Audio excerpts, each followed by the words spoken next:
बिस्मिल्लाहिर्रहमानिर्रहीम। Second year class आज का तीसरा लेक्चर शुरू करते हैं। हम लोगों ने डिस्कस करना है आज न्यूक्लियोफिलिक सब्स्टिट्यूशन बाय मॉलिक्यूलर। पिछले लेक्चर में मैंने आपको बताया था कि अल्काइल हैलाइड के जो न्यूक्लियोफिलिक सब्स्टिट्यूशन रिएक्शंस हैं उनको हम दो कैटेगरीज में डिवाइड कर सकते हैं।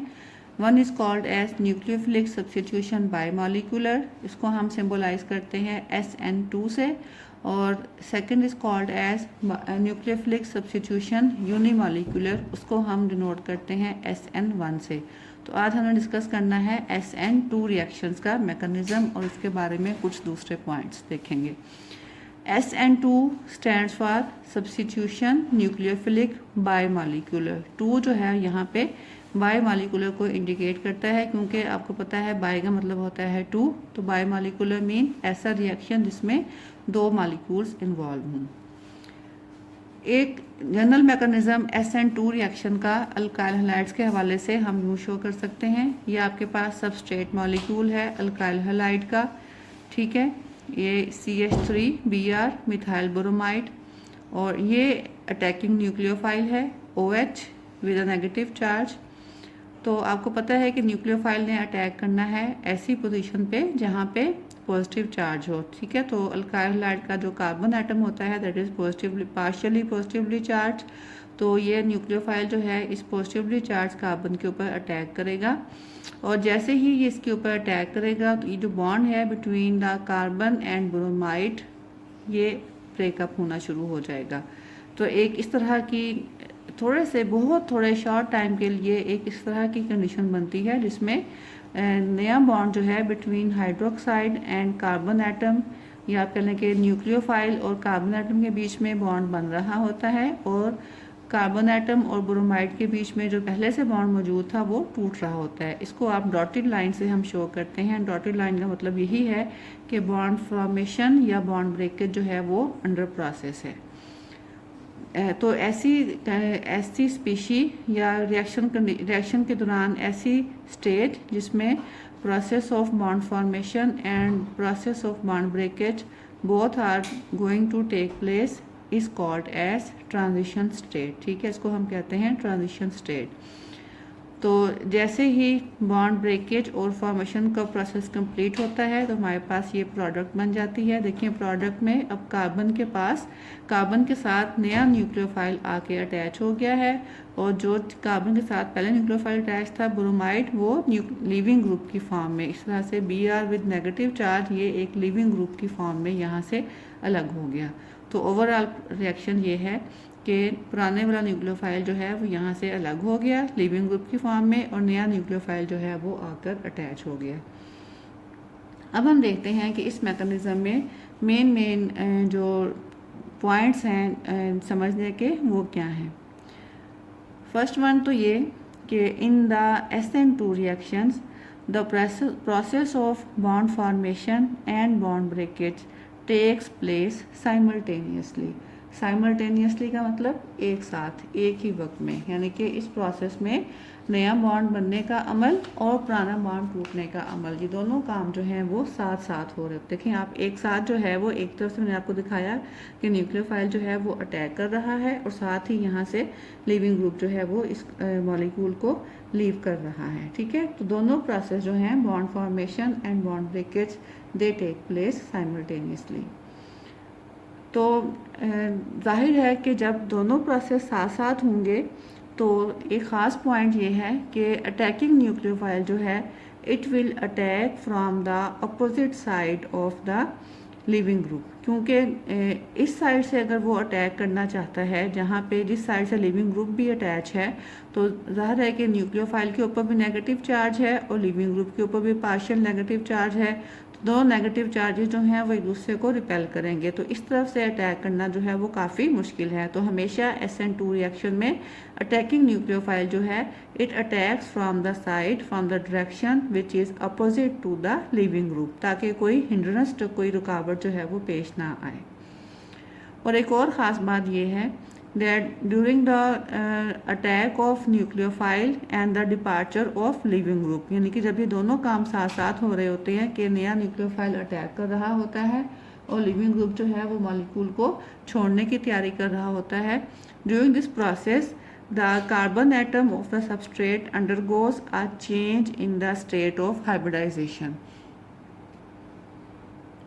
तो ये देखें सबस्ट्रेट मॉलिक्यूल में आपकी जो कार्बन है वो sp3 हाइब्रिडाइज थी और स्ट्रक्चर जो है मॉलिक्यूल का वो अगर आप देखें तो ये टेट्राहेड्रल स्ट्रक्चर मैंने उसी ज्योमेट्री में इसको ड्रा किया है।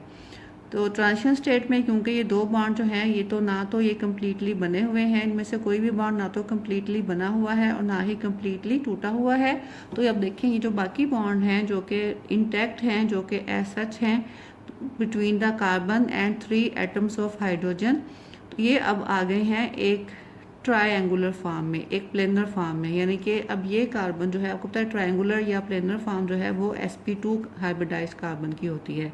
तो ये कार्बन जो है वो sp3 से sp2 हाइब्रिडाइजेशन स्टेट में आ गई है। इसका फ़ायदा ये होता है, इसका पर्पस ये होता है स्टेट हाइब्रिडेशन स्टेट के चेंज होने का कि जो अटैकिंग न्यूक्लियोफाइल है इसको सफिशेंट स्पेस मिल सके इस कार्बन के ऊपर अटैक करने के लिए, इसके साथ नया बॉन्ड बनाने के लिए। क्योंकि देखें जब ये तीनों हाइड्रोजन इस साइड पे हैं तो न्यूक्लियोफाइल के लिए थोड़ी सी हिंड्रेंस क्रिएट होगी, तो इसलिए कार्बन जो है वो sp3 से sp2 स्टेट में आ जाता है ताकि सफिशेंट स्पेस मिल सके न्यूक्लियोफाइल को इसके ऊपर अटैक करने के लिए। और फिर एंड रिज़ल्ट ये है कि यहाँ से लिविंग ग्रुप जो है वो कम्प्लीटली अलग हो जाता है। जब लिविंग ग्रुप अलग हो जाता है तो ये वाली कार्बन जो है दोबारा से sp3 फॉर्म में आ जाती है। ये देखें अब ये वही sp3 की टेट्राहेड्रल शेप जो है वो वापस आ गई।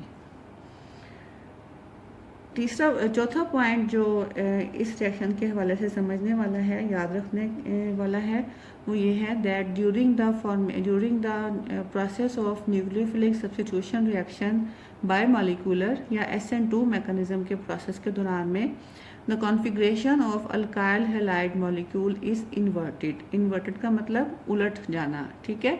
कॉन्फ़िगरेशन का मतलब कि मॉलिक्यूल की जो एक 3 डायमेंशनल स्पेस में जो अरेंजमेंट है रिएक्शन से पहले और रिएक्शन के बाद वो टोटली एक दूसरे के अपोजिट हो जाती हैं, उसको हम बोलते हैं दैट कॉन्फ़िगरेशन इज़ इन्वर्टेड।